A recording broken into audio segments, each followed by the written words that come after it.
Welcome back. Today, I have a short one for you. I'll be running through my Game Week 2 team selection, whether or not we should be triple captaining Erling Haaland, and looking at some potential replacements should you wish to remove the likes of Quansah, Porro, and Kunku, etc., and whether we should be doing that in the first place.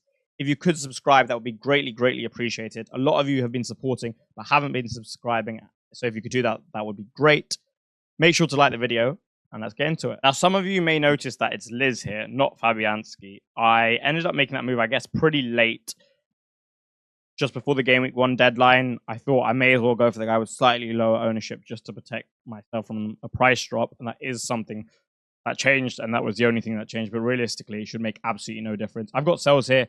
I mean, good fixture away at Southampton. Hopefully expecting a clean sheet. I mean, this is the best out of his opening three. So to not get a clean sheet here after narrowly missing out in Game Week 1 would definitely be frustrating. As I discussed in my initial review, I have no plans of wildcarding early. Thus, with their defense and their good fixtures over the medium term, I look to hold him for quite a while. Even Anfield away in Game Week 4, there's definitely something there with at least the fact that he can get a high volume of saves for me to be slightly bullish on him throughout the campaign that I hold him, not just Game Weeks 1 to 3. So very comfortable with that. Now in defense, you can see that on the bench, I've got two assets that aren't really playable this week for different reasons. I've got Barco.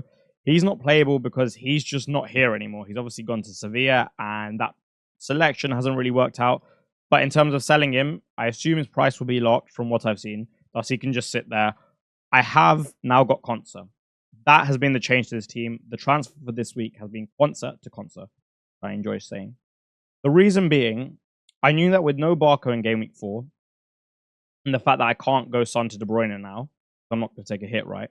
It means that I can logistically bench Lewis Hall in Game Week 3 because I've got Son, so why would I want to play him against Son? And I just need a fourth defender to rotate with these guys. I had Barco to play in Game Week 4, and I was going to play either Quansah or Robinson in a slightly suboptimal fixture. I no longer have to do that with Quansah now, right? I can play him in Game Weeks 3, 4, 5, 6. The fixtures are magnificent. There's a bit of attacking threat there. I think if he plays at fullback, there's a bit from open play. He's good from set pieces.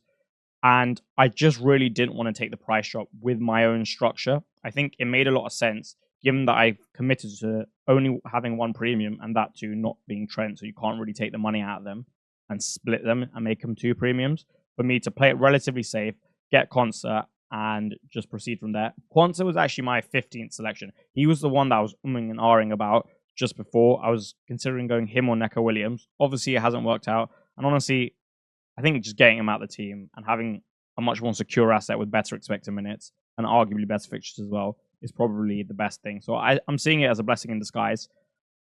Going to the team this week, again, I'm quite bullish. I expect, obviously, Arsenal have a tough fixture, but they are somewhat fixture-proof, so I'm still somewhat expecting of a clean sheet. I view Hall in a similar light, whereby Bournemouth definitely have enough to score. Newcastle aren't traditionally as good away from home, but both have attacking threat in their own right, and the fixtures aren't too bad for them. Robinson, however, is the one that I really like. I mean, I enjoyed what I saw preseason. I liked what I saw against United at Old Trafford. He made a lot of advancements through his strong runs into the final third, whether that be overlaps or underlaps. I think we'll see a lot of that against Leicester. It's a good fixture for not only clean sheet probabilities, but also for his attacking upside. And I really like the fact that in Game Weeks 4 and 5, he has two home fixtures. So yes, he plays two very good attacks, but at least they're at home. And I'm quite bullish on him in the next 3, 4. And I'm really happy to. Now, this week, I did speak about selling Son and moving to De Bruyne. As you can see, that hasn't been done. The reason being, obviously, I've gone Quansah to Quansah, but I actually feel pretty good about not making the move. With Gundogan coming, so many players being able to play in that 8/10 role, I imagine at some point De Bruyne was a transfer out for me anyway, so at least that it kind of saves that. I'm still getting an asset who has a very good fixture, given that Everton have a lot of defensive injuries at the moment. They're at home. They'll need to bounce back after Leicester. He has penalties, all the good fundamentals, apart from positioning at the moment. And thus, I'm actually quite happy to keep him. And if you are thinking of making the move, I would consider the fact that you only have seen one sample size, one game week's worth of sample size this year, and you haven't really seen the reasons why you bought him. You bought him because the fixtures, not just in 1, but also 2 and 3, are actually pretty good for him. And thus, I would potentially suggest having some patience when De Bruyne isn't an asset who necessarily will play 90. doesn't have penalties, and he doesn't have the biggest goal threat within this. If you are looking at potentially making that move, that's just a counter argument to what I was discussing early in the week, where now I'd say I'm a little level-headed. I mean, Saka's got the vice captaincy. I expect Arsenal to do well. I think they'll score 2-3. I think he'll be heavily involved for all of the reasons that we have discussed in videos prior. Nkunku, again, this is one of the guys who we're talking about in the transfer plan section after this.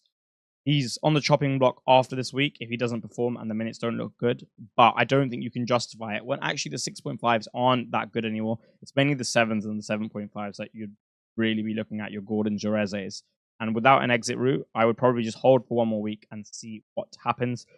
Smith Rowe, again, we talked about this yesterday. He is a potential exit route to the likes of Brereton Diaz should he not perform. I'm going to give him the next 2. If he does well, this could be a gold mine because he has 2 home fixtures in 4 and 5. So hopefully he manages to return at least once against Leicester. And if so, this team's looking pretty strong. The front 3, I don't really need to speak about too much. I've waxed lyrical about Havertz all preseason, all of this week. You know how much I like him. I'm bullish on his prospects at Villa Park, and I expect him to do well. Everyone pretty much owns Isak. I will say something about Isak, however. I was speaking to someone, and they were considering free hitting in game week 2 because they didn't have Haaland. I looked at their team, and I was like, if you want to get Haaland, the best route for you is to sell Salah and Isak and get Haaland in that way. But for those of you who don't own Haaland and are looking for a route, I don't think it's that bad because at 8.5, I'm starting to think he's replaceable now because you've already got his best fixture gone. You got 5 points out of that. He won't pretty much ever be captained again. Your risk isn't that high. The fixtures are good. They're not great, but they are good. I like Bournemouth away and Spurs at home for various reasons. However, they're not elite level fixtures. Thus, could you get away with it and sell him? I think you could. So if you do have Salah and Isak and you don't have a obvious route to Haaland, this is something I'd consider. But otherwise, pretty much everyone owns him, so there's no point speaking about him. And yes, I mean, I think it would be a little bit crazy to not captain Erling Haaland for all of the obvious reasons that you know, and I have no intention of wasting your time, so I'm not really going to speak about them too much. I will, however, speak about the triple captaincy. Now, you're looking to really use it at the moment in double game week 34, should you not use it now. My argument is that, one, the fixtures in 34 they don't look bad to me. I like the look of some of them. You don't have to use it on Haaland. You can use it on the likes of Salah, Saka, pretty much anyone who's hot at the time, right? It doesn't have to. What if we used it last year on Mateta? How well would that have gone? That's the second thing. The third thing is you could always have more double game weeks, and we've had something unexpected every year, and I wouldn't be surprised if that happens again. And I'm still so adamant that using it in a game week with 2 games is far, far, far, far, far better than using it in 1. It lowers the risk dramatically and increases the ceiling dramatically. Now, yes, the counter argument is, well, what if you don't get the opportunity? What if we use the mystery chip in 1 double game week? What if we use the free hit in the other? What about the bench boost, etc., etc.? I'm still leaning on the fact that, okay, if you want to use it in a single game week and nothing presents itself, well, we can do so down the line. We can just use it against Haaland, against Southampton or Ipswich. I'm sure an opportunity will present itself. And again, it doesn't have to be Haaland. What if this year, right? What if Dominic Solanke turns out to be the next Cole Palmer and he's just bagging hat tricks for fun? And then he has Ipswich at home. What if maybe it's a better option to use it on him? And something like that, I'm sure, will present itself. It's not just because it's Ipswich at home. This will be the last opportunity. Sure, maybe it's the best on the models by 0.14, but that's not that big of a difference to you between now and Leicester at home, as an example. So I would wait, try and use it in a double game week. And if not, you're still going to use it on someone in a single game week who's got a good fixture and has a high ceiling anyway. Will the difference be that big? Probably not. Like I said, this is just going to be a short one. I've covered a lot in the Game Week 2 preview and the transfer plans already, so I didn't want to waste your time. You can see the team on screen, etc. To reiterate, Son to De Bruyne, less bullish on it now that I'm slightly calmer. I think saving the transfer, the fact that De Bruyne still got some uncertain variables, whereas Son from a fundamental perspective is slightly better. It makes sense to potentially delay this and not chase the upside, given you're going to have to likely transfer De Bruyne out in the short to medium term anyway. Nkunku, again, I wouldn't sell. Give him one week, and we can reassess from there.